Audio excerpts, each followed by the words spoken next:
Hello, friends. Welcome to Pod Mavericks Mavs Party. I'm Kirk Henderson, and I am still here. It's just 11:15, man. It's 11:15. It's early. We're here live after Josh Bowe and I did a recap podcast, and now it is time for our regular fan-powered show, Mavs Party, where you can join and talk a little basketball with me, share your takes, share, just how happy you feel. If you want to look ahead, we can actually do that this time. I see my man Karam down there, and he was ready to do that after like game 2 because he believes in this team. I'm really pumped, really pumped, and I can't wait to talk to you guys. Let me see here. First, we already got 4 people talking, but how you do it, guys, if you're ready to talk. If you're a little confused as to what's going on with this show, there is a comment insofar as in the YouTube channel that will let you join the show. It is a StreamYard app link where you can join the show live. We already got 8 people. The room only contains 10. So if you hit like the room is full notification, check back in after somebody gets booted. We will try to work through people pretty quickly tonight, and we'll see, how many folks we can get through. This is a great time to be a Mavs fan. One quick thing before we get started, I just want to shout out my friend Paul Armstrong, who left us a tip at the tail end of the last show. He said, going for 5 with Jason Kidd, who would have thought that Kidd would be the better coach than Carlisle in the Western Conference, Eastern Conference Finals. Love that, Paul. Really good thought, man. Appreciate your thoughts. Appreciate your tip as well. Okay, coming up first is somehow like one of my people I've known longest in life, who happened to also be in the second row of this show of the game. My friend EJ. EJ, what's going on, my guy? Dude, we are like on cloud 9. It was amazing. We were surrounded by other Mavs fans, thankfully, and my 13-year-old also got a taste of some drunken fan yellingness. How'd that go? It was fine. It was great. One of the ushers had to warn a guy. Tell everybody, you sent me this video in pregame. Tell everybody what your son got to experience. This is just rad. Yeah, we were there at shoot around. We got there early, and we're just there watching like Maxey throw up shots and Luka throw up shots. And one of the Mavs, one of their workout coaches is just like, "Oh, you're pointing to my kid." That's talking to him, and my kid being like kind of oblivious, didn't respond for a bit because he's a teenager. But he was just like, "Oh, you're in Mavs gear already. Come on down to the court." We got invited down to the court. Got to say hi to Nico. He was sitting courtside, and my kid threw up a lob for Daniel Gafford, and it was amazing. Yeah, you're not selling this right, man. Not only was the act amazing, the actual lob was amazing, to the point to where after Gafford dunks it, he looks over and is like, "That was a great pass." Oh, and it was good. Even the Mavs PR lady was like, "You made him work for that one." I loved it. Well, from the get, you could just tell Luka went killer instinct mode, and it was just unbelievable. I felt like I was gonna pass out because he kept hitting shots. That the shot from the logo, that was insane. No, it's too early in the game. My wife was putting the baby to bed, and she texted me, and she goes, "Why do you keep laughing?" I'm like, yeah. It was one of those things, man. Yeah. Man, what a killer! I've never been to a playoff game. Even going back to when we were in high school and the Mavericks were going regularly, we're talking 01, 02. Yeah. And I've never gone since we've been here. Now, not as many opportunities over time, but. Also, they've won a championship since then, and you've heard me tell the story. Prices just go up. Well, I'm the idiot who was in Miami for Game 6, and I did not go because I was 25, and I was like, well, I don't have any money, and my wife was like, "You should go. It's fine. We'll always make more money." And I'm like, "No, we're trying to save for a house." I'm a dummy. I should have gone to the game. That was my wife's approach too, and she's correct. Ridiculous the number of seats that were available today. Because it just seemed like people like the regulars didn't want to go to a closeout game. But I think people just saw it coming. I mean, who wants to go to a funeral if it's your funeral? You know, sometimes you just know, man. Yeah, that's true. And here's the man of the hour, Hey, guy that hey, warmed up Daniel Gafford. killer lob, great shot. Over the moon. He's still like shell shocked, and what a great birthday present, huh? I've got bad news. It's all downhill from here. And he admitted that it's better than a Lego set that he wanted. It is, though. I don't know. Those Lego sets are pretty good. Man, what else you got for us? Because I'm getting a notification that more people are trying. No, we're good, man. Thanks for having me on, and keep up the pod. And yeah, I'm looking forward to the finals. That's right, man. All right, we'll talk soon. All right, coming up next, we're gonna fly through people respectfully. Up next is my friend Karam out in California. What's going on? I'm doing well. How about yourself? Gosh, I just let me tell you, this is why we do this, man. This is there's so, sports joy is rarer than it ought to be because we don't let ourselves have fun. All right. We just don't let ourselves have fun. This is rad. I feel you. I mean, I've been sick, so as much as I've been wanting to scream, I couldn't. But I mean, I was 24 when they made the finals 13 years ago. Mm-hmm. And now, as fans, we've been starving for 13 freaking years. It's not that long. It's really not that long. It's not, but it feels so long because we were given promises by Mark Cuban's stupid words. We're not done yet. Well, we were done because of dry fucking powder. And the thing that, I'm really appreciative about Nico Harrison is there's a sense with Nico Harrison where he does not want to settle. And I feel like the old regime, after they won the championship, not only did they settle, but they believed that they would get another superstar because of them winning a championship. And that derailed so much of not only Dirk's career, but the chances of the Mavericks to even be contenders. And as a fan, that's really pissed me off. Yes, it wasn't fun. That's actually what led me to be such a sociopath by 2016, where I spent all of my 4th of July being so mad at the Harrison Barnes signing. And they trapped him. Right? They had like a cuff on him when they got Harrison Barnes. Oh yeah. I'm just happy. I mean, I don't even care if we win the championship. I think just the fact that we've made it to the finals after missing it last year is miraculous in of its own way, and nothing but special and spectacular. And I'm just happy. The chance of us winning is there. It's there. But again, Boston is a tough team. But again, very tough. But I look at who they played, this year in the East. I mean, they haven't played anyone like the Mavericks, that's for sure. And I think that team is going to be tested. Yeah. Oh, yeah. Who do you think will win? Or if you have a prediction, what would be your prediction? Because wasn't Minnesota the best defensive team in the playoffs or going into the playoffs? They were, the Celtics were they have to have been a top 5 defensive team, but they are also an unbelievable offensive team. They will just shell you from beyond the arc. So I'm a little concerned. I'm just going to hedge right now and say Mavs in 7.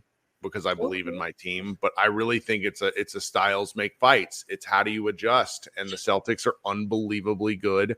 I have attempted in all of these shows and all of these series we played to have proper respect for the team we're about to play because they're quite literally higher than us. Yeah. They were better in the regular season. So I'm looking forward to this matchup all the same though, because these Mavericks have been really good. And I mean, the Celtics, as good as they've been, they've struggled this playoffs. I mean, they lost. They played down. They played down is how I would frame it. Yeah, true. But I mean, I don't know.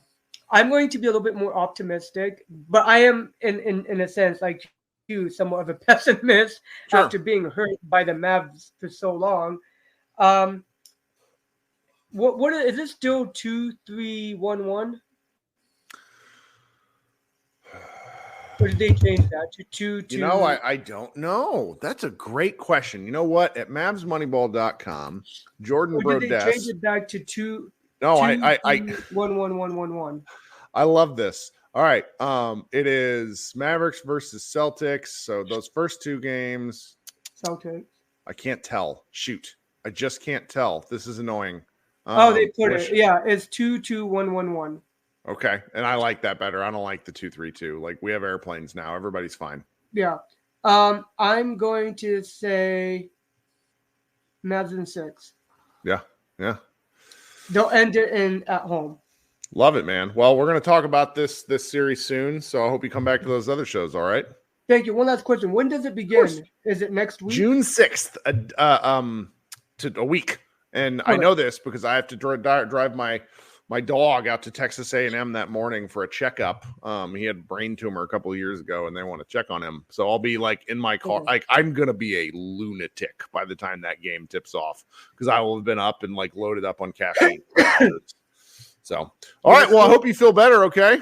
Thank you. Every Mavs fan, this is a win for us. That's right. Talk soon. All right. Have a good night. You too. All right. Coming up next is Sam. How you doing, Sam? Hey, Kirk, can you hear me?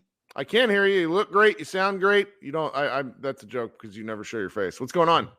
Very occasional. I might pop on one day on camera. But two things. I'll be quick. I know everybody wants to jump on. First of all, isn't it so ironic that remember the Mavs played the T-Wolves in the preseason, and Derek Lively was getting dominated. He got big boyed as he should have. Yeah, and he was a rookie. I mean, so obviously you get it. He doesn't know anything. To now where he's at, where he was basically, literally, you could say the third best player on the team, as far as the series was concerned. What he brought to the team, like just the progression from where they were at from that point to now is amazing. Nico Harrison, that man did everything he said he was going to do, and it's got us to this point. I owe Jason Kidd an apology. He may not be able to coach for 82 games, but when you get him in the playoffs in a short series, he's coaching his ass off. That's right. So I got to give him that. And like we're in the finals, dog. This is so crazy. Even just saying it right now, like I'm getting just so everybody understands, I am getting drunk as we record this, so I will be getting progressively more hyped as we go along. Get your drink on. If I didn't have to work tomorrow, I might be right. I just don't care. But yeah, it's ironic that this is where we're at, and it's funny because the way that I felt about the T-Wolves was I would have rather played the Nuggets just because I thought we matched up better with the Nuggets. But then as time went along, I convinced myself, you know what? If we do things the way we know how to do things, we can beat the T-Wolves, and we should have swept them. Just being honest, we should have swept them. Mm-hmm. You're right, man. Gentlemen's I'll take it. So you're right, man. Just now that we're playing Boston, it's obviously going to be the top of the top, the cream of the crop, all that good stuff. Do I honestly think we'll beat them? Right now, I'll say no. Just being honest. It's okay. They're good. I respect them. Yeah, but do I know we can beat them? Hell yeah. Yes. I know. If everything the way we know how to play, if Luka and Kyrie can play the same defense they've been playing this whole playoffs, and we know how Boston, as great as they are, they have a lot of cold stretches too, because they literally rely on the three a lot. And I think everybody's getting caught up in the matchups with Luka's going to guard, Boston's going to guard this guy, they're going to guard Kyrie. They switch a lot. They switch actually all the time. So they don't even try to just stay on that guy. They just switch. So if they do that and they keep doing that, I think Dallas has a shot. Love it, man. Love the measured take. So yeah, that's all I got. Let's go, Mavs fans. Let's get it done. Let's celebrate tonight, but then we get ready for next weekend. It's on and popping. That's what I'm talking about. All right, thanks, man. A good one. Okay, we'll talk soon, man. Have a good night. All right, so just so everybody understands, I can only have, because I don't pay for like the Uber Deluxe version, because we only normally get like 5 to 6 callers at a time. Keep trying. Not to sound ridiculous, but if you're in line, stay in line. Try to join the show. I will bring you up here. We will go in order, and we will go quick with everyone who is on here, unless I really don't recognize your name. Right now, all the 9 people that are waiting or all my dear friends who I recognize from past shows. I also may bring Jason Gallagher is attempting to hop into the show, and I may bring him up here in early. I don't recognize this name, so you guys are we're going to let Johnny Z skip the line here because he just joined the show. Johnny, welcome to the show. What's going on? Hey, can you hear me? I can hear you. You sound great. Where are you? I am in the Oh, wow. I was just at the game, yeah. That rules. Where'd you fly from? Hold on a second. Yeah. I'm trying to connect my AirPods, but I am on speaker. Well, I'll let you talk and be quiet so people don't have to hear us. What are you thinking?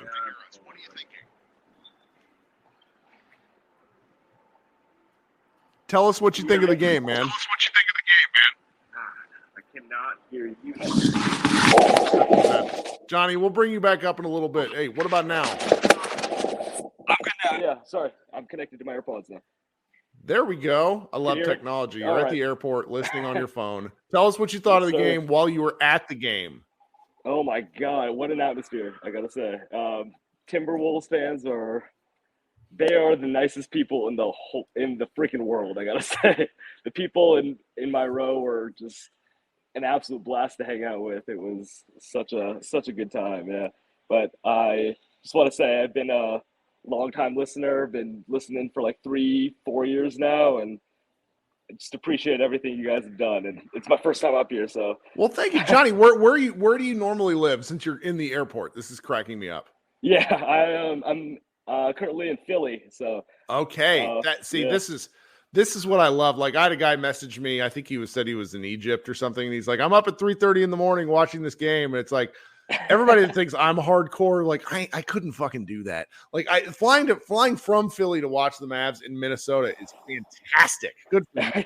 Yes, sir. Yeah, I was glad because the tickets when I was looking originally when the Mavs just made the finals, they were like, oh man, like $500-$600 for nosebleeds. But when the Mavs went up 3-0, I hopped on that opportunity. They dropped to $200-$300, and I'm like, I'm going, So well, good for you, man. Have a safe flight home. Thanks for joining.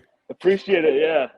So just a quick question. Do you have any predictions real quick for the Boston series? I'm gonna hedge right now and say Mavs in 7. I think that's safe. Yeah. That's all fair. right, man. We'll talk soon. Have a good night. Thank you. Mm-hmm. That's so cool. So cool. Just that's dedication, joining the show that way. All right. Coming up next then is my friend Glenn. What's up, Glenn? Kirk, it's great to talk to you tonight. How you doing, man? I'm good. I'm going to get progressively more sauced, and then I'm going to hangover tomorrow, and it's going to be worth it. Yes, I completely am with you. Okay, here's my weird take of the night. I always go back in time. 1988, I believe it was, Derek Harper dribbled out the clock in Game 6 when the Mavericks could have won and gone to the NBA Finals. Mm-hmm. 2006, the Mavericks had a 2-0 lead, and then in Game 3, they were up by like 15 or 20 before Tim Donaghy and his team decided that the more profitable for the Mavericks to lose that game. It's just true. 2011, the Mavericks won, but I felt like they were sort of giving us that to make up for the Tim Donaghy thing. Honestly, I didn't feel good about it as much as I should have. 2021 was it that the Mavericks made the Western Conference Finals with Dwight Powell at center? 22, but yeah, it's two years ago. 22, yeah, and we knew we had gone as far as we can go. This team feels like the legitimate team, the best team since 2006 to me. And I'm so happy because listen, Tyson Chandler was great, but he could not do all the things actually that Derek Lively can do. Isn't that crazy? Well, and he went on the All of the Smoke podcast. I recommend listening to it, where Tyson is talking about Lively and how the Mavericks have worked with him, and it's been really something. He's a special kid, man, who I don't think we're going to properly appreciate even now. I don't think anyone in the national media appreciates what the Dallas Mavericks are. because the national media watches basically offensive highlights, and they don't watch when they're watching the ball. When you got to watch off ball to understand what the Mavericks are doing right now with their defense. And I didn't understand, so I started watching you, and I appreciate this. That, hey, 2 points that your defense prevents is just as good as 2 points that your offense gets. Yeah. And this Mavericks team can do it on both ends, and it's really exciting. I'm happy with it, man. I know you're trying to get through a lot of people. No, you're great. One more thing here. Statistically speaking, the Mavericks have a greater chance of winning when I'm wearing this shirt. I believe you. But we did lose game 4. Mm-hmm. I realized that my dog was off at the boarding place for game 4. I got her back into position for game 5. Statistically speaking, our best chance of winning is when my dog is in position and I'm wearing this shirt. So that's the best I can do. But I'm really glad you're analyzing this level of stuff. It's very important. I agree with you. It's just math. It's just statistics. No, this is how fandom works. You're fucking insane all the time, and it feels great. June 6th, however, I'm sure you know who this is. Eric Nadel is my friend of 20 years. He's coming to Vegas where I'm at. We're going to the Grateful Dead concert, the Dead Company. This has been planned for like a month now. So I have to miss that game. And then Traufaz, my dog, will have to be out of position for watching the game. Man. So I can't. Look, the Mavericks never win game 1 anyways.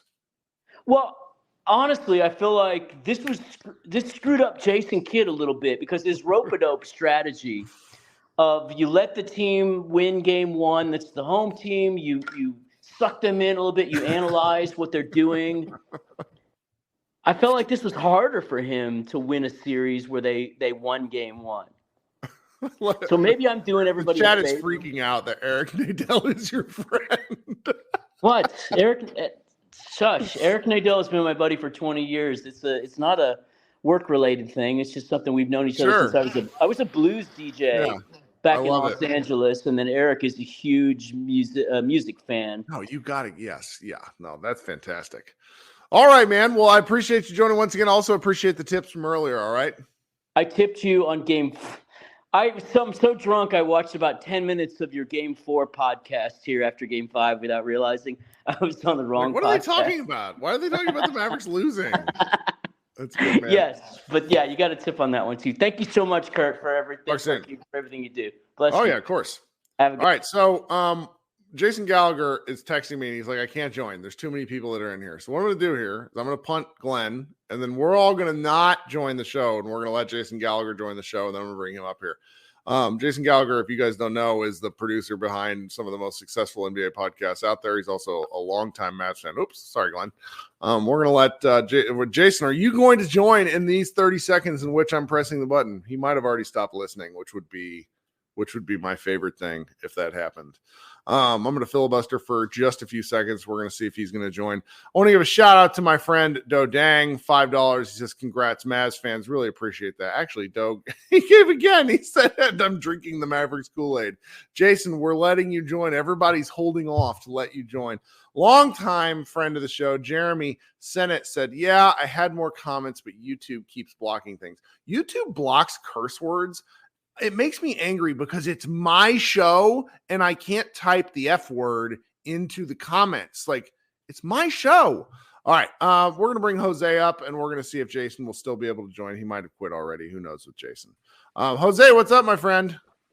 Man, Kirk, it's been a journey. I remember when you were doing shows on the Green Room Spotify app. That's right. And I remember I joined when we just beat the New York Knicks. I think KP was already on the team with us at that time. But, like, to go from that to, you know, the Western Conference Finals run that we had with Jalen Brunson and Spencer Dinwiddie to going to a catastrophic season where we end up getting Kyrie, and now we're a year removed from that, and now we're in the Western Conference final. It's Well, amazing. we're in the finals now with Kyrie, and the I made a point earlier about how Kyrie has been traded to the Western Conference Finals. I mean, not Western Conference, but Western Conference, period. And a half a season ago, and is now already ascended to a Western Conference champ and is about to play his former team in the finals. This is amazing storytelling. Like the NBA script writers are in their bag right now, in their satchels. Also, to see KP in the finals again, that's amazing. To see Luka and Tatum fight for their first NBA championship will be amazing. But tonight it's all about the Mavericks, and for Luka to go out there and set the tone that he did in the first quarter was just astronomical. That's what we needed in Game 4, but it didn't happen. The shots weren't falling. It's all good. Did you And see then Brad for Townsend say he hit 2 half-court shots in pregame?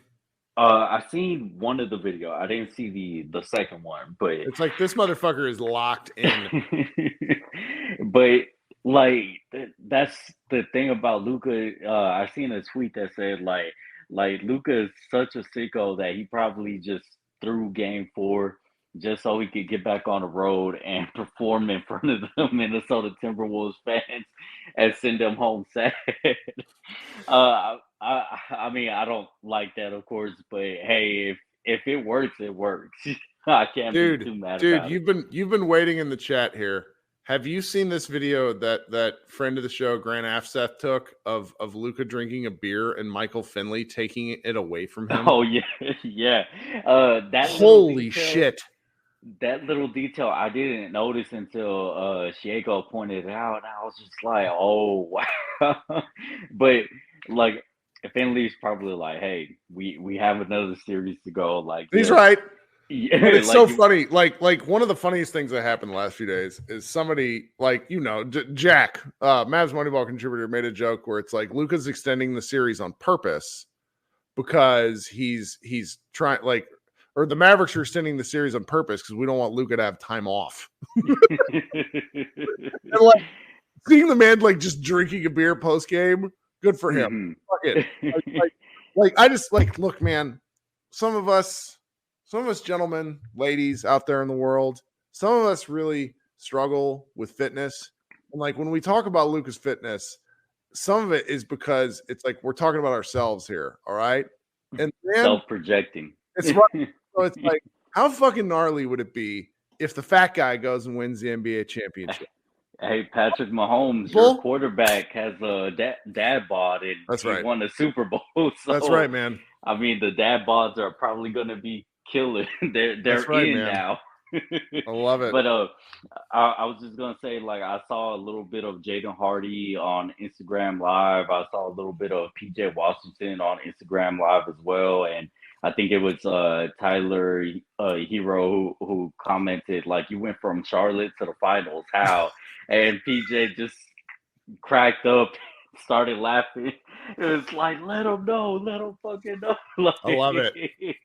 So overall, like, this is such a great moment because I didn't think that a rookie would contribute the way he has in Derek Lively.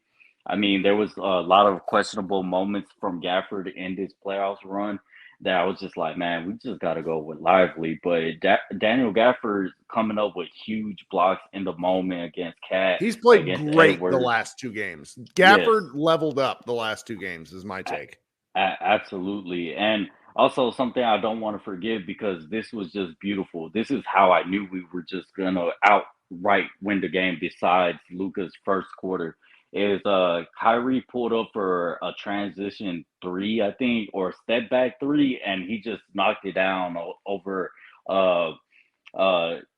Alexander. It was just beautiful. It was just in the moment. I was just like, man, like, who's stopping these guys? They put up 36 apiece. And just one thing that I want to give to all the listeners down below, like, we have two of the best closers in the planet, on the planet, like in history. If the Celtics want to beat us, do not get us in the clutch because Luka and Kyrie are just demonic. I think they'll provide ways to really get us over the hump in the clutch. And I just want to say, Mavs in 6. Let's go get this chip. Let's go, Jose. I missed the 2011 parade. I am not missing this fucking parade. Bet on that. All right, man. Thank you so much. You're a good friend. Thanks for hanging out. Thank you. All right. Gonna bring up my man Jason Gallagher next. No, we got people waiting, but Jason has been badgering me, and I also had somebody call for him. So hey, look, folks who are looking to join the room, this is how this thing works. I bring everyone up until it's time to go. Okay. I will be here until 3 a.m. if we have stuff to talk about. All right. This is what I do this shit for. It's for fun. It's for you. I love this community. Coming up next, Jason Gallagher. First off, you emailed me. I was not. The people clamored for you. They clamored for you, man. We had people in the chat saying, "Where is Jason?" All right. Here I am. Thank you for persevering. Of course. Just battling the difficulties of StreamYard. I know the pain. But here we are. It feels so good, Kirk. It feels so good because you and I have been on the front lines, along with many people in the comment section, to tell people that the stars of this team are different. Obviously, many of us were wrong about Kyrie. We own it. We're happy to be wrong because the guy fucking rules. And he's been an awesome leader and an awesome teammate, an awesome co-pilot with Luka. And so I want to start there about the shit I was wrong about. That. Oh, okay. We were wrong as hell about Kid. Sure. In a lot of ways. And honest to God, I've never been happier to be wrong. Yep. Sometimes the aesthetics, they don't match the reality, and that's fine.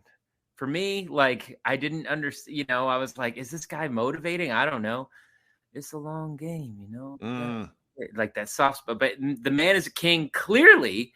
And the adjustments, everything like that, the decision to not play THJ, which is a hard decision to make. It's a hard decision to make. And he did it, and he did it at the right time.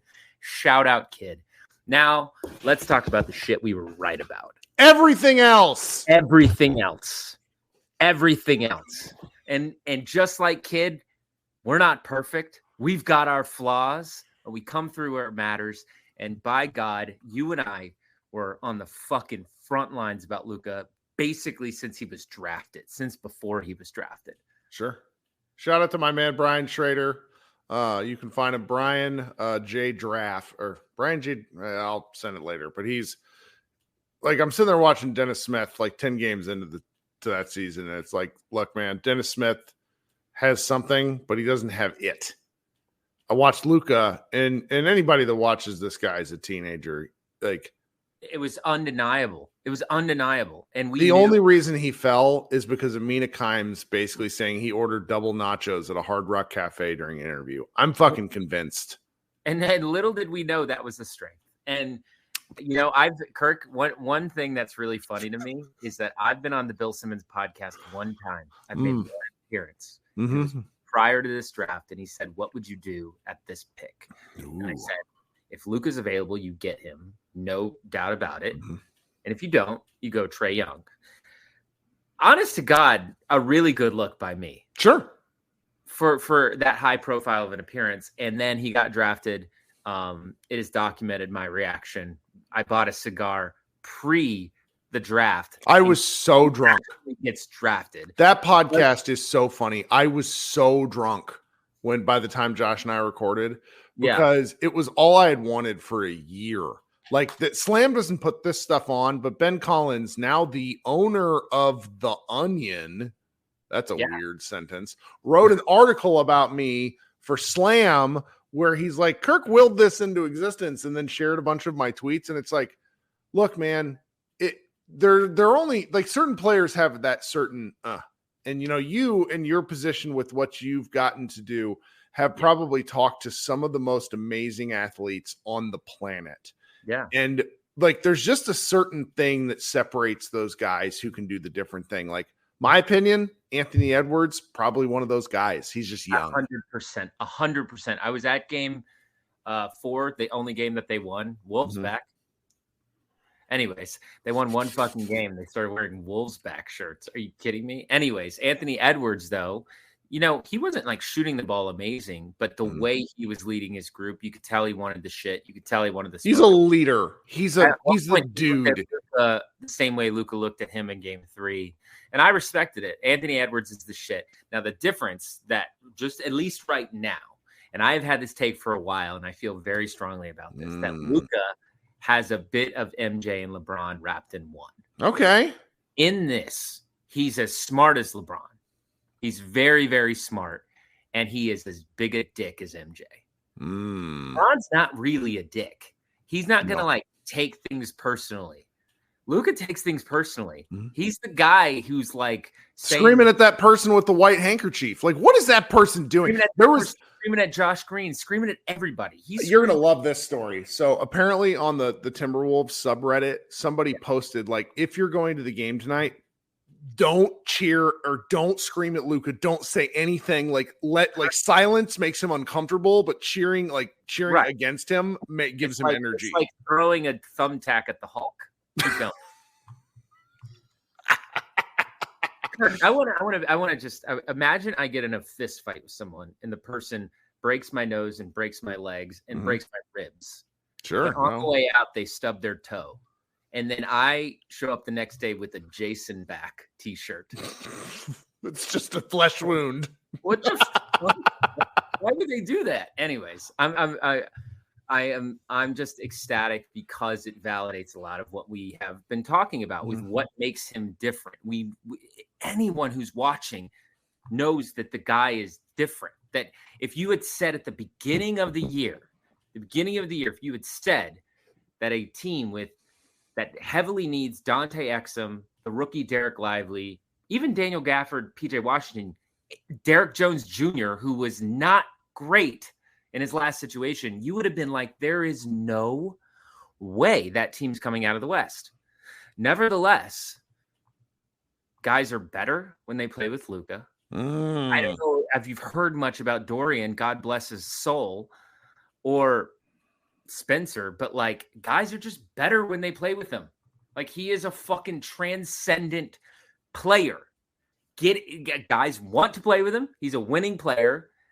I don't know what else sort of narrative there is to write about him at this point, but I'm sure they're going to do their damnedest to figure it out. But here we are, and we'll be there when those bastards come up with more shit. I love it, man. Thanks so much for the people wanted to hear from you. Okay. You're the people's champion in that you were arguing for Luka to be MVP. They wanted you in here.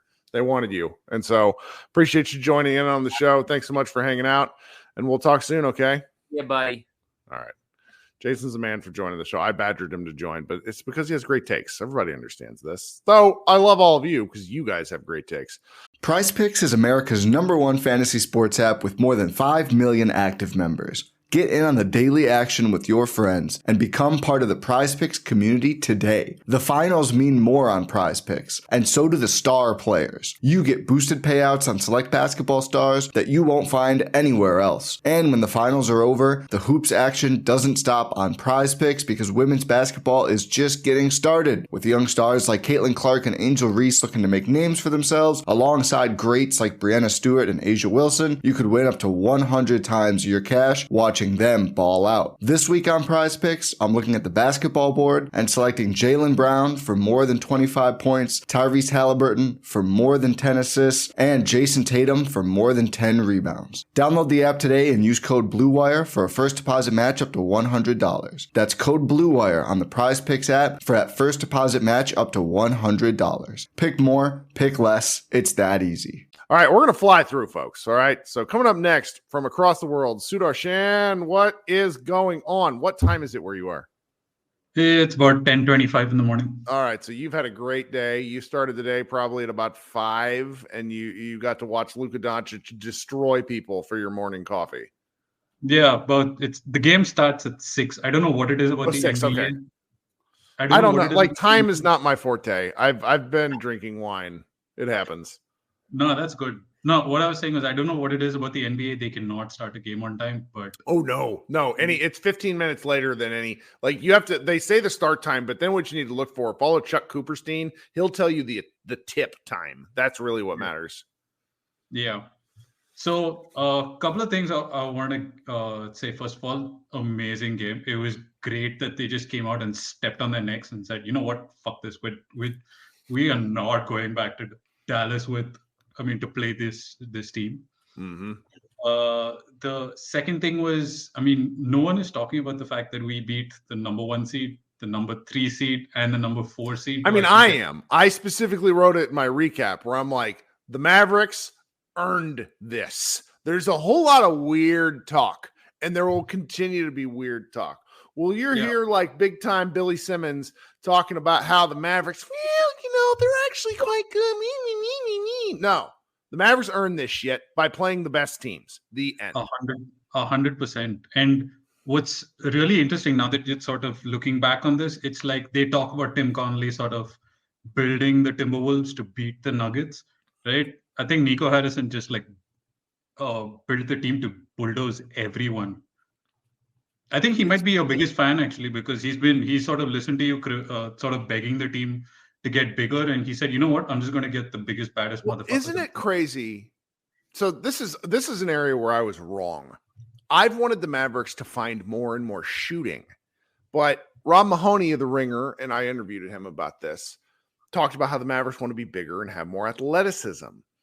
And that obviously has worked, where the shooting has almost been secondary. Like you're happy with Derek Jones shooting because he does so much other stuff, versus in 2022, the Mavericks literally needed Reggie Bullock shooting to get as far as they did, and everything else was secondary. And so it's such an interesting inversion of where they were versus where they are. Right. And it's awesome. And one more thing, I know they keep talking about the Timberwolves as this super young team. They're not. The Mavs on average must be much younger than them. I think it's just Anthony Edwards who's really young on that team. Yeah. Everyone else is 26 and above or something like that. I think Mike Conley's closer to my age than he is to Anthony Edwards' age. Rudy Gobert. Yeah, Karl Anthony Towns is kind of prime age, but they might have to they're over the second apron, I think, and they have 5 roster spots to fill. Like they're in a trouble spot. Like I don't want to kick a team when they're down, but they're going to struggle. Yeah, after game 3, Bill Simmons was like Karl Anthony Towns is like prime Washington material. So it was. It's amazing what this team is and what it actually could be over the next few years. You're going to lose Tim Hardaway Jr. for sure this offseason. He's going to be shipped off to Siberia, possibly. Mm-hmm. And you have Omax, you have possibly Jaden Hardy taking another step. Josh Green hopefully figures shit out. We keep saying that every season, but it's an amazing time to be a Mavs fan. That's absolutely right. Right. So that's all I got. Thanks for doing all of this, Kirk. See you on June 6th. Well, if not before, but I appreciate you joining us live. Okay. Yes. All right, man. Talk soon. Have a great rest of your weekend. We'll talk soon. Yes. Take care. All right. Coming up next then is Julio Caesar. What a great name. Julio, what's up? Julio, can you hear me? One more time. I can hear some static in the background there. Can you hear us? All right. So what I'm going to do here is I'm going to remove you from the thing, and then I'm going to bring up somebody else, and then you can maybe try to rejoin here in a minute. Okay. All right. Coming up next is Henry. What's up, Henry? Love the avatar. It is Karl Anthony Towns clutching his knees like he has just seen a ghost. What's going on? Luka Doncic. Luka. I'm trying to find the Shaq's playlist, and I can't fucking find it. And I'm upset about that right about now. Never will I doubt Luka again, fam. Oh, my God. That was filthy, disgusting the way he came out with this game. Was that better or worse? Did you watch the Suns game way back in the day? So I did, but I wasn't an MFL then. Obviously, I came over with Kyrie. Sure. So, but, about, I think, second quarter leading into halftime, or whenever he crossed old dude and had to pull up, and I'm just like, good Jesus. And of course, the Chris Paul meme. He had a 3, cut it to 42, and I think he had. Do you follow Jimmy High Roller on YouTube? And he did the stat where Luka Doncic had more points and rebounds in the entire Phoenix lineup halftime. That was insane. That one was great. That was absolutely insane. Where do I start? Shout out to Jason joined. Shout out to Jason Halaluka, but his 1 point he was 100% wrong about. Ooh, he said that it was hard to bench Tim Hardaway. No, the fuck it wasn't. Boy, I've been trying to get Tim Hardaway to Bangladesh since about January. I'm so glad that he finally sent him to the bench. Jada Hardy's been better than Tim Hardaway for the longest. I would have gave Omax minutes back when we had Grant Williams, which feels like 2 years ago. I would have gave Omax way more minutes because he's wing defender. I think he's a B+ version of Pascal Siakam. Strong, athletic, so he been should have did that. But prediction, finally, Supreme Cop. He took him a while. Kyrie remembered he's not a substitute gym teacher. He remembered that he is really good at basketball. So I'm glad that we got him. I have this in 6. I'm going to go Mavs. How do you feel about Derek White and Holiday being the primary defenders on Luka and Kai so that way JT and JB stay rested? I don't think those two will bother Kyrie or Luka. And I think because Kyrie doesn't enjoy height. He doesn't enjoy because there was this incredible, I'll have to send this to you later. There's this incredible Instagram video that talks about how ridiculous Kyrie's like how he just makes easy layups hard and then he makes hard layups easy. That really made me laugh. And I think longer wing defenders like just bother him. So, those two guys that you mentioned, I think are each about 6'4", whereas I think they're going to have to put a wing on Kyrie if they want to really close him out. But then that means putting, they're just really not terrifying, but maybe terrifying is right. They're just good on defense because it's like if you're putting Drew Holiday off ball, oh my God, like that's a scary person. Like he can just cause chaos. So I mean, I just have a healthy level of respect for the Celtics at this point. I should have a healthy level of respect, but fam, you got torched by fucking TJ McConnell and Andrew Nembhard. Like, I'm sorry, that does not instill fear into me. Like, it doesn't. That's pretty fair, man. Like, when Luka and Kyrie walk into town, fam, like, I really don't know what they're going to do. I mean, I don't know. They're 5 out. They do. If the 3 ball isn't falling, they're pretty much useless. They stretch it out. JT takes their sidestep 3-pointer way too often. They switch everything. They ISO. Jason Tatum is just not it. He's not. And again, you mentioned that with Jason, having that that it factor. Kyrie has that shit in spades. Sure. And Luka they love that's the other thing that I look forward to psychoanalyzing to death. The people who were on the team when Kyrie was on the team, I think I've heard some stories about how by the time that he was gone, they were ready for him to go because he was just a little too much. Now, that's probably everybody other than Brown, but Kyrie just commands this sort of je ne sais quoi. There's something about Kyrie that NBA players love. And so I can't help but wonder if they will be captivated against playing against him. Does that sound silly? No, not really. But my thing is again, Kyrie does have a history of shitting his pants when he goes to Boston because he's still trying to be buddy. We had this thing together, and he doesn't really put his foot on their necks because they used to be friends. And I hope he gets over that shit ASAP because they don't care. But I don't know if you watched it. There was an episode where Jason Tatum goes on Old Man and 3, JJ Redick's podcast when it first came out. And the first year, people, again, I've said this before, but they forget they went on a 16-game winning streak. They were the number 1 seed in the East, and obviously he gets injured going into the playoffs. Second year, they buy into the media hype. Oh, you didn't need Kyrie. You got to the Eastern Conference, yada, yada, yada. And JT admits that Kyrie was the best player. They were the leader, but they stopped listening to him because they allowed the outside noise from the media to get into the locker room. And that's when they were young, no tattoo. Deuce wasn't even born yet. And then they continued to ISO, and they felt like they were better than what they actually are. It's right. Again, you played sports. It's one thing to deal with the X's and O's. It's another thing to deal with another man's pride.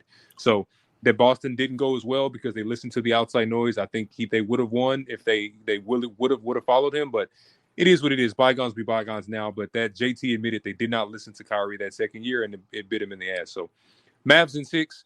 I hope you have a 50 ball. I hope Kai steps on Lucky in that racist ass fucking town, and I'm looking forward to it. My man, thanks so much for hanging out and staying up late. See you, man. All right, we've tipped over into Friday morning, but now we got my friend Julio, who's going to come back up and talk with us. Julio, what's up, man? Hi, Kirk. Can you hear me now? I can. Thanks so much for staying up late and talking with us. I'm sorry about that. Shit happens, man. Technology is weird. Yeah, no, that was me, not technology. All right, I will try to be brief. First, I am having Mavs in 6, and the reason is I would say Mavs in 7, but I feel very uncomfortable to win the last game in Boston. Ooh. So Mavs how many in road 6. games? If just you may know this. How many road games do you think the Mavericks have won this playoffs? Oof.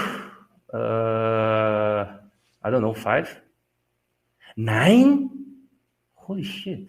Okay. They've won 3 road games every series. These Mavs do not fuck around. They really do not. I believe we're going to win the first game in Boston. Ooh. Because they are not prepared for our defense. So I was looking at the Boston series, and they got like either bad teams or banged up teams, right? Mm-hmm. They were never tested. They are a great offense, yada yada yada, but they were never tested. So when they play with us, I think they will shit their pants first game. So Mavs in 6. That's the first thing. The other reason why I think Mavs in 6 is because, and this is a Brazilian thing. I don't know if there are other Brazilians here, but if they are gonna crack up. Jason Tatum is a popcorn.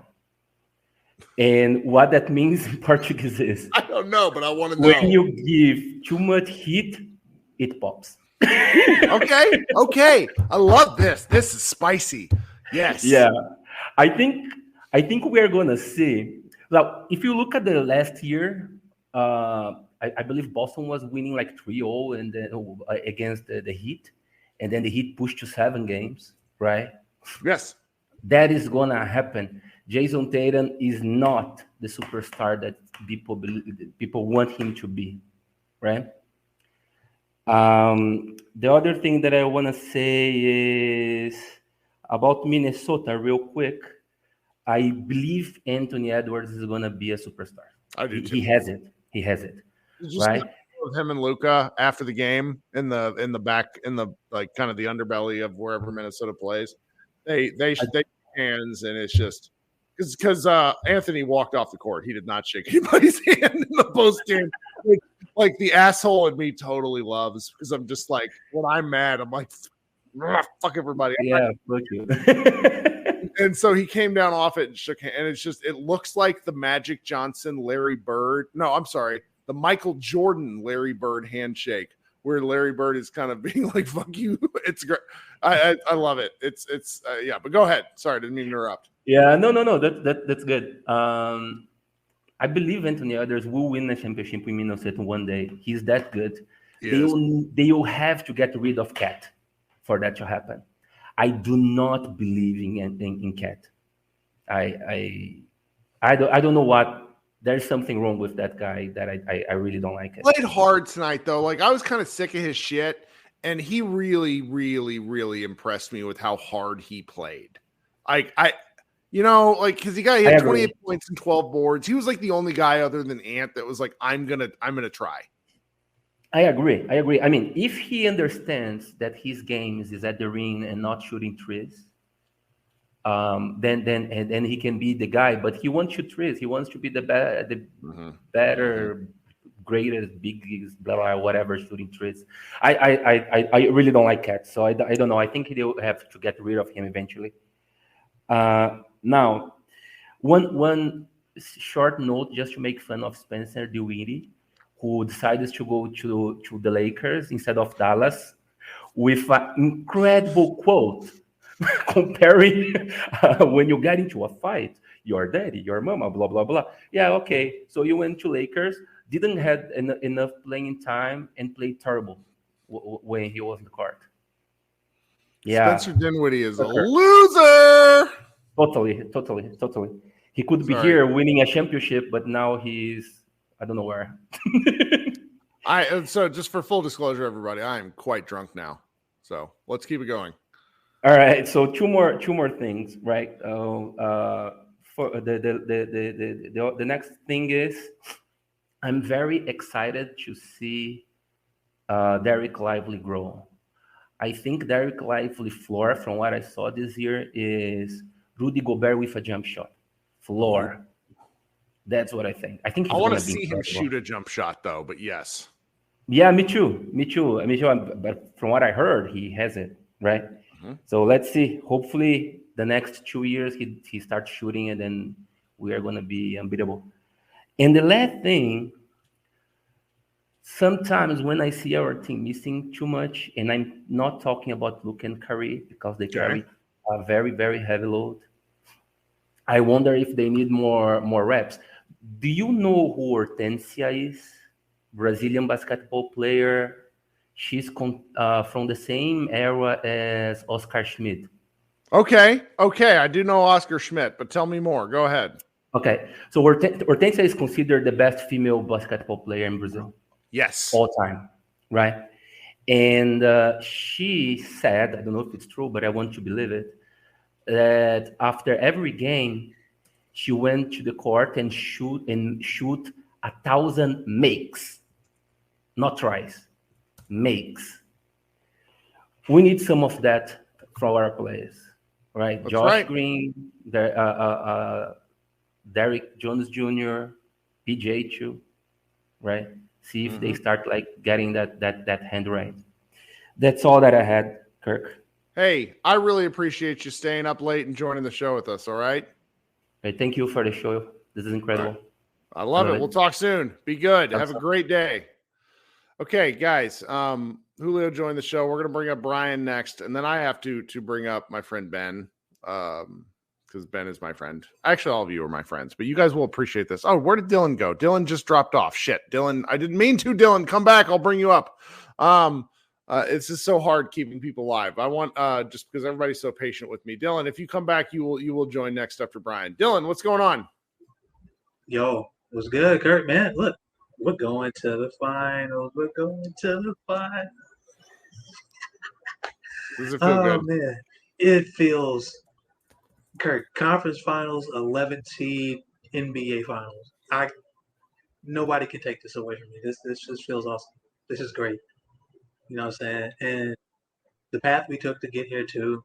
Like, I'm not even here to poop on the Celtics path. Like, it wasn't any murders or anything, but the teams we went through, especially in the last 2 rounds to get to this point, and the way we handled ourselves, I don't fear any team. I don't care how talented that first 6 or 7 in their rotation is, right? Like, people are going to discuss all week the series in terms of what we're going to be able to do against their defense when, frankly, it should be the other way around.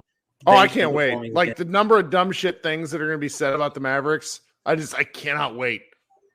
Because, like, I've heard a lot of things about, like, just in the last, like, day or so about, you got to give the Celtics credit for how they close games in the clutch, because that was the big problem that they had in the last couple playoff runs. And I agree.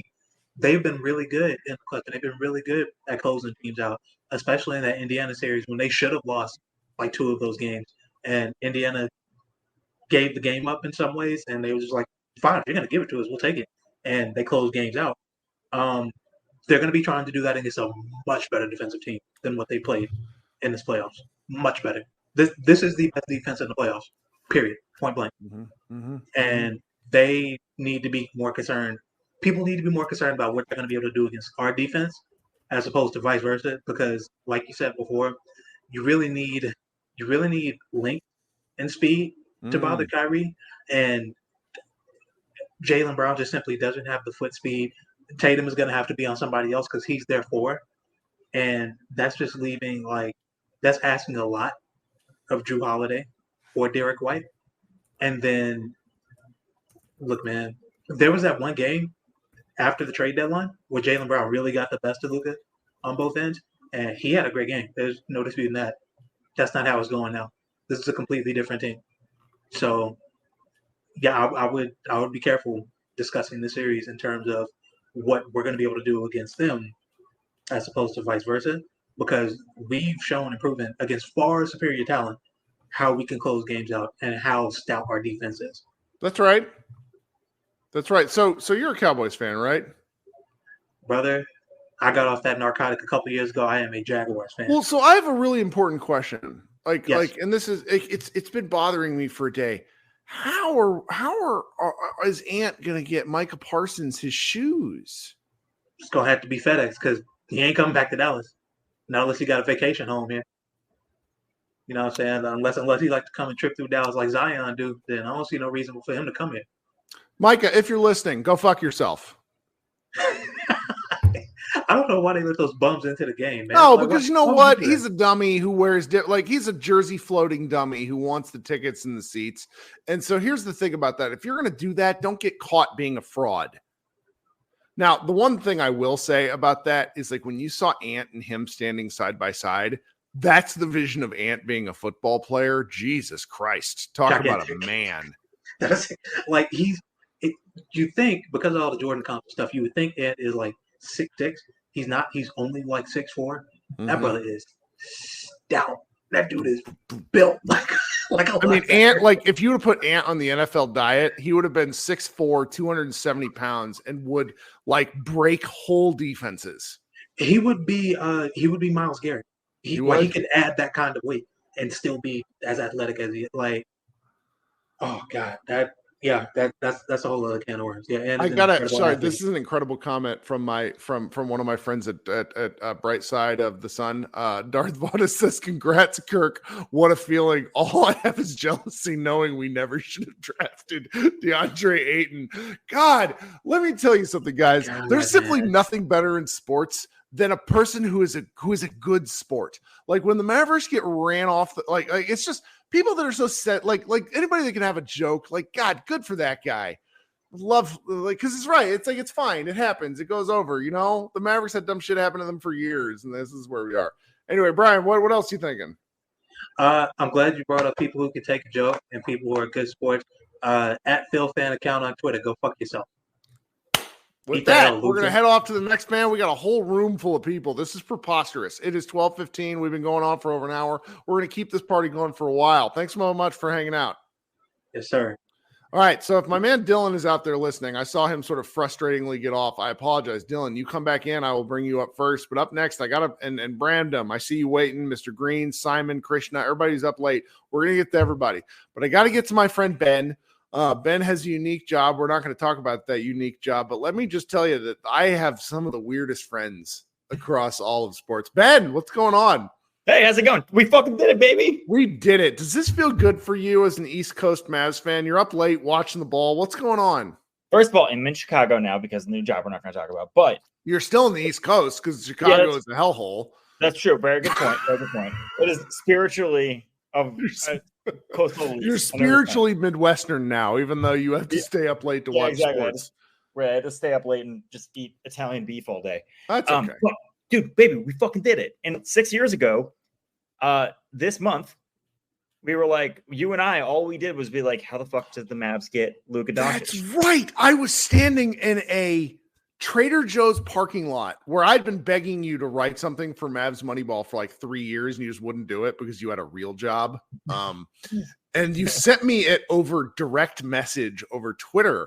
And it was essentially saying the Mavericks should do whatever they can to get this guy. And I remember this. I'm like sitting there and my wife's like, what are you doing? I was like, shh. You go into the horrendous Springfield, Virginia, Virginia's a hellhole. Trader Joe's, and I'm gonna post this article from my friend who doesn't write for me. She's like, well, that doesn't make sense. Why would you post something from somebody who doesn't write for you? I'm like, shh, trust me. This is important.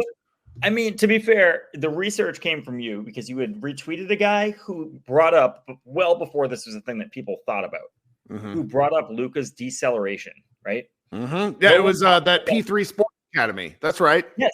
No one brought that up before the draft except for this guy. And no one even knew really what it was as a concept. Everyone was like, "Oh, are they going to draft this unathletic slow guy? Slow guy? Yeah, exactly. Mm-hmm. Is he going to be too skinny?" Which is very funny in hindsight now. And like now he knew it. He knew the whole thing, and you had put that into my mind, and then I saw it, and I kind of saw how he played the game, and I did. I think the article says that we should have sent a dead fish to Vlade Divac. We didn't even need to do that. We just got him anyway. It was fucking great, and we're here 6 years later, as anticipated. Luka on Michael Jordan's timeline is in the NBA Finals, and I think we're gonna win, man. I think we like. This is my deceleration moment, right? I think ever seen Luka play against Drew Holiday? Luka scores many points against Drew Holiday. He kind of fucking cooks him. But I think the Celtics for the first 2 games of the series will just stick Drew Holiday on him. And like obviously they'll blitz him and they'll trap him. Realistically, though, they should put Jaylen Brown and Jason Tatum on him. I think by later in the series they'll do that. And hopefully by that point, it's just too late. Like in your mind, if you're a casual NBA fan, you're thinking, oh, put Drew Holiday on, big guard. Sure, it'll work. Yeah, small NBA, all defense, right? And I think it's going to cost them the series. And I think that Luka is going to take over here. I just think we have a lot of advantages. I think we're a better fourth quarter team than them, obviously. I don't think that's really a question. I think we're the Mavericks are nails in fourth quarters. Yes.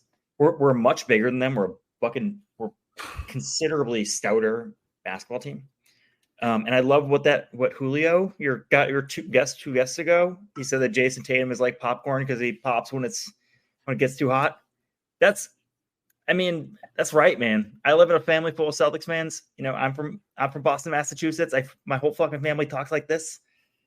They'll tell you right now, they are not confident. And this is why. I think this is the worst possible matchup for them. They're against 2 dogs, 2 real motherfuckers who will, like, if you show weakness, they're just going to go for the throat. And we proved this year, this whole playoffs, if your throat is available, we are going to stomp on it. That's pretty good, man. Could you do me a favor before you actually check out for the night? I want you to stay in the YouTube comments, and I want you to go post your tweet, if you can find it, of that fucking sandwich that you weirdos from the Northeast eat. That chop suey sandwich. Is that what it is? Yeah, baby. I'm a month away from getting another one. Don't tell people. God, you're so gross. Please just post that link and be like, and not everybody, I want you to go see this, because it's like, if you think anybody else in your life is a sicko, and this includes people from all over the world, because we just had a guy from Brazil, we had a guy from India. If you think anything you guys in your culture does, I promise you this might top it. And you know what? It's good ammunition. It's from Massachusetts. You're in for a month of fucking hating things from Massachusetts. Here's step one. Reply to them with a screenshot of what Ben is going to post and be like, this is where you're from. Whatever this diet has done to you has made you a bad basketball team. There you go. Ben, you're a good man and a good friend. Thanks so much for hanging out. Let's go fucking Mavs, man. Let's do it. Talk soon. Go Mavs. All right. Everybody, if you're here, if you're in line, stay in line. We're going to get to everybody here. Brandon, you're up late. What's going on? Kirk, the line is long, but it's worth the wait. And you're worth having on. Tell me what's going on. Tell me what you're thinking. I don't know, man. I'm just glad they made it back. During that wait, I was just thinking about some of the old Mavs rosters. And to me, I still feel like the 87, 88 roster is the best. But talent-wise, man, I mean, these guys are super athletic and super determined. So they're going to be at the top. There's not a lot of rosters to pick from, but they're definitely going to be at the top. But I mentioned, earlier that I feel like Minnesota didn't have a game plan. And he was their game plan, and all he did was dribble. Well, did you see how many shots? Did you see how many shots Rudy got? Like, I was very confused. They just didn't really. I don't want to say they didn't know what they were doing, but it was just that Luka and they're very clearly afraid. Is what's going on. And it's like Cat was pulling just threes out of just and that was crazy. I'm like, why is this dude just pulling up shooting threes? Not even trying to. You know why? Because he can't finish in the lane. That's why. Because Lively and Gafford are there. I noticed PJ can't finish in the lane either. He had a couple of times, a couple of breaks, and a couple of opportunities to create his own shot in the paint. But that's neither here nor there. But yeah, Ant, dude. I mean, he has nice handles, but all I see was dribble. And it got to the point to where it was like street ball. Like I said, they couldn't run any sets because he was getting pressed so much, and the time was so short. He couldn't, dribble his way up out of it. So they were forcing shots. He was forcing shots. And to me, I mean, not to compare him to anybody, like it really matters, but I feel like he's more Jimmy Butler than Jordan or anybody else because he just has that raw talent, and you can see the making of a dog in him. I'm kind of curious if he's going to take the same route as Jimmy is. If they don't get like efficient help around him. They have the big names around him, but and they have 3 good role players, but they also have 2 big contracts that aren't really proven. It's kind of what you see now in the playoffs. Yep. Yeah.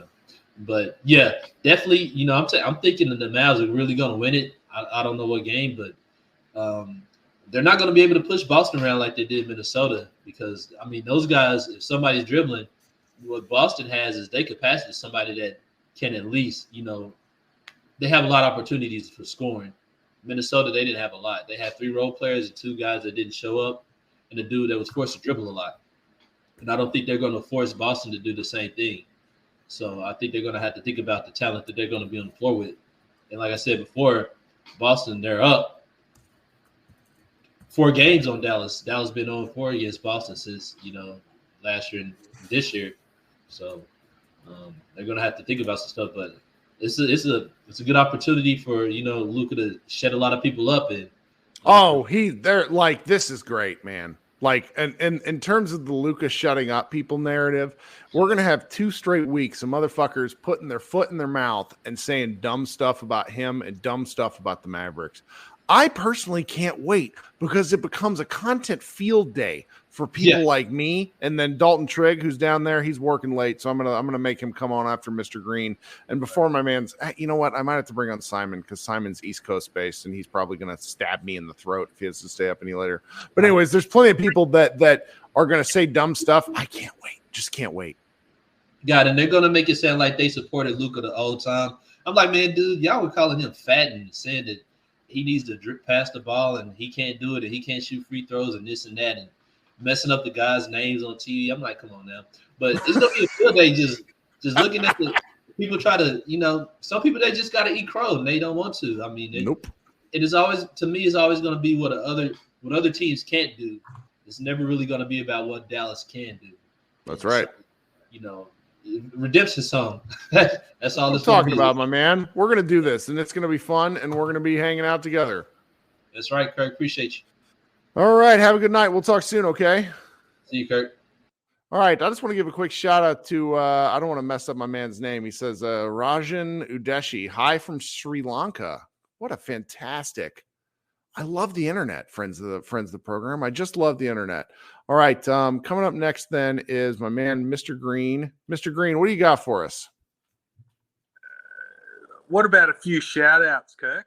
Let's hear it. Shout out to the internet. Tell me more. I'm sitting here in Perth, Western Australia, and now I'm going to talk some shit with me mate, Kirk Henderson, the ultimate Mavs madman. Let's fucking go. We just passed 2 hours live. We're here. And I really have to pee. How fucking stupid. Hey, you've probably seen me go for 4 piss breaks, mate. I've drunk more Coronas than Mavs have had wins this fucking series, mate. Relax. It's like 9 o'clock in the morning. What time is it where you are? 1:30 in the afternoon. Okay, mate. So you're having a great Friday. You're having a great time. Dude, I've had the rest of the day off. Self-employed. Spoke to the boss. That's fucking me. What are we doing? I'm on the piss, mate. Relax, all right? Now, you got let's it. Let's get back onto the shout-out train, all right? I want to do a few fucking shout-outs, all right? Luka Doncic, man. Luka fucking Doncic is the baddest motherfucker on the planet, man. My dad, my father, Rob Green, what a fucking legend he is, right? He only just got back from his trip to the US. Okay. He's a Celtics fan. He's a Celtics fan. He went and watched Celtics Bucks and Celtics Pistons back to back in Boston. That's pretty fun. Can you imagine the texts that me and Dad have been sending this morning? I have fucking told him, man, you're fucking dreaming. We are going to come in and we're going to crush you. Luka Doncic is going to break into your house, steal beer out of your fridge, and put his fucking feet on your coffee table, mate. That's what's going to happen in Boston. It's over, Kirk. We're going to wrap this up. We're going to wrap this up quickly. I love this confidence. There's no 7 games, champ. I've seen this guy play, man. I didn't watch NBA basketball for 12 years. I watched one game of Luka Doncic. I got a fucking half court in my backyard. It cost me $16,000. I'm 47 years old, Kirk. Pretty worth the money. This guy, I've got a signed Luka jersey from his rookie season. But guess what I've got next to it? A fucking signed Porzingis jersey, man. Oh my God! I thought it's okay. Look. I have no ill will about Porzingis. Takes a long drink. I don't either, man. But I'm telling you, you keep on talking about who has the it factor. There's never been a bigger it factor, man. Did you see Luka at the end of the half? Did you see what he did with 6.7 seconds left? What did he do? Tell me. If that's not putting my fucking feet on your coffee table after I've stolen a beer out of your fridge in your house, I don't know what is, man. That cunt bombed it from half court. I know. He is a fucking psychopath. Yes. And he is the reason why we will be raising the Larry O'Brien at the end of the season, Kirk. That's what I am talking about. He is the baddest motherfucker who's ever bounced the ball, man. He's it. He is better than, well, look, man, I'm telling you, man, I'm so excited. I really am. It's Friday afternoon. Man, I've got 72 hours to recover, all right? I know the Mavs have got a week off, but, man, I'm so happy for those boys, bro. I'm so happy for Kyrie. But I'll tell you what, man, Luka, what was he? 20 points, 8 from 10? Yes. He took a shit on your desk and set your paperwork on fire and then said, you got an important call. That's what he did, man. I love it. It was ridiculous. It was Game 7, Phoenix all over again, man. It was fucking beautiful to watch. That's right. It might have been meaner, but maybe that's recency. Here's my next shout out, man. All right, here's my next shout out. Jason Kidd. Sure. Jason Kidd, man. Like, seriously, I think I read a stat. He's the only player to go to the NBA Finals as a player and a coach with the same team. That's pretty amazing. The only player. How long has this league been going? 78 years. I mean, do we not count Bill Russell? I guess because he was player coach. I don't know. I like it though. Never heard of her.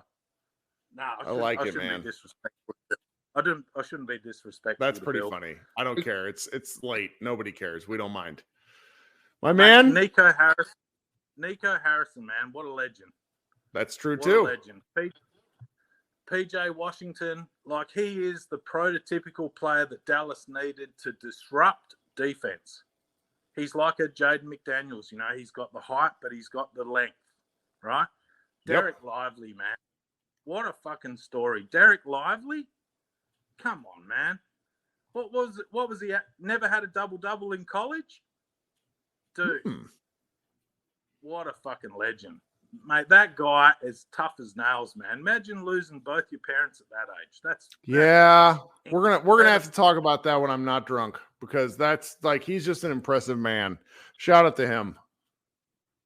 And you cannot tell me we wouldn't have swept these clowns.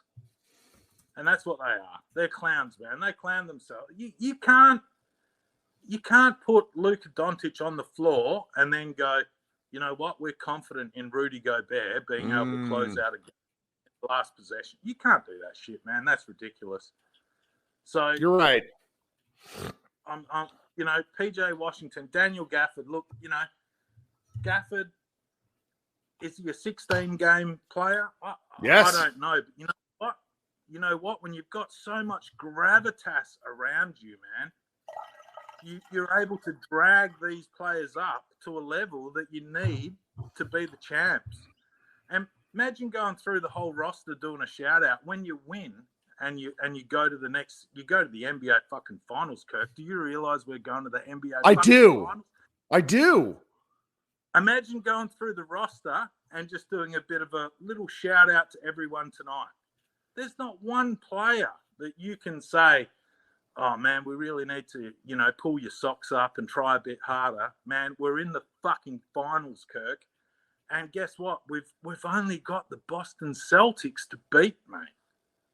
They're fucking weak as piss. They've been there that many times before. As I said to my dad all the time, mate. Dad, very hard to play well when you got shit running down your legs, mate. We got to get Dad on the show. Kyrie Irving and Luka Doncic coming into your house. Man, if you're a Boston fan and you feel like you might win, you're fucking delusional, man. We're gonna stomp you. You're gonna have a great rest of your day. You're gonna be like, it's 1:30 in Perth. You're gonna be hungover by dinner time, and I just can't. Like, you're gonna have to send me a message, tell me how it goes. I'm really grateful for you hanging out. You got anything else? That's my cue to get the fuck out of here, Kirk. You've been a legend, man. Thank you so much. I can't wait to talk to you after Game 4 when we're NBA champions against the Celtics, brother. This is what I'm talking about. Thank you so much, Mr. Green. We'll talk soon. Cheers, bro. Hello, y'all. Thank you so much for listening to Pod Maverick. I had to split the Mavs Party into 2 distinct episodes because the darn thing went on for over 3 hours. That's how long we enjoyed celebrating this team. Check back in on Saturday for part 2 of Mavs Party if you're at all interested. Josh, Bo, I, and others will be back later next week to talk more Dallas Mavericks as they head to the NBA Finals. Go Mavs!